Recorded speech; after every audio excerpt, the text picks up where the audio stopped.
ప్రైజ్లాడండి. బాగున్నారా? ఈ దేవుని మాటలు మరొకసారి జ్ఞాపకం చేసుకుందామా? మనుషులను నమ్ముట కంటే యెహోవాను ఆశ్రయించుట మేలు అని లేఖన గ్రంథాలు సెలవిస్తున్నాయి.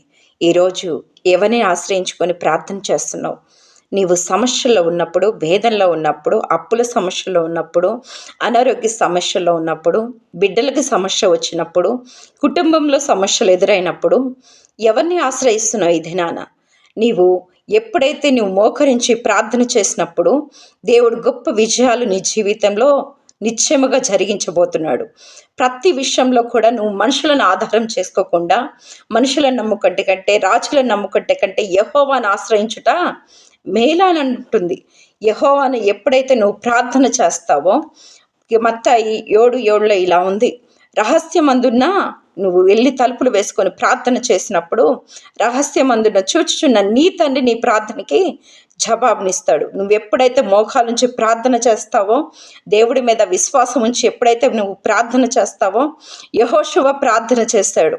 యెహోషువ ప్రార్థన చేసినప్పుడు ఒక మనుషుడే, నీలా నాలాగున్న మనుషుడే, కానీ యెహోషువ ప్రార్థన చేసినప్పుడు సూర్యుడా నువ్వు పలానా దగ్గర ఉండు, చంద్రుడా నువ్వు పలానా దగ్గర ఉన్నప్పుడు సూర్యచంద్రుడు ఆగిపోయాయి.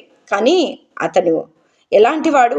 దేవుడి మీద విశ్వాసం ఉంచాడు, దేవుడి మీద నమ్మకం ఉంచాడు. బిడ్డల విషయంలో కానీ ఏ విషయంలో కూడా నువ్వు దేవుడి మీద నమ్మకం ఉంచు. ఈరోజు ఏ సమస్యలో నువ్వు కొట్టబడుతున్నావో, నెట్టబడుతున్నావో, బాధపడుతున్నావో, దేవుడి మీద నీవు నమ్మకం ఉంచితే మాత్రము గొప్ప కార్యాలు. యెహోషువ కలిగిన దేవుడు ఈనాడు నీకు నాకు చాలిన దేవుడుగా ఉంటున్నాడు. ప్రతి విషయంలో కూడా నీవు దేవుడి మీద ఆధారపడి జీవిస్తే ప్రతిదీ కూడా నీవు ఈ సృష్టిని, ఈ భూమిని, ఆకాశమును, జలరాశుల్ని ప్రతి ఒక్కటి చేసిన తండ్రి ప్రతి ఒక్కటి ఆయన మాటకు లోబడుతుంది.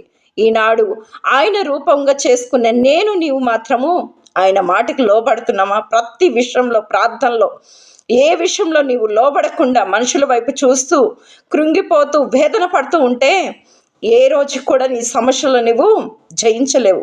యెహోషువ ప్రార్థన చేశాడు, రహస్యమున్న తండ్రి దగ్గరికి వెళ్ళి ప్రార్థన చేశాడు.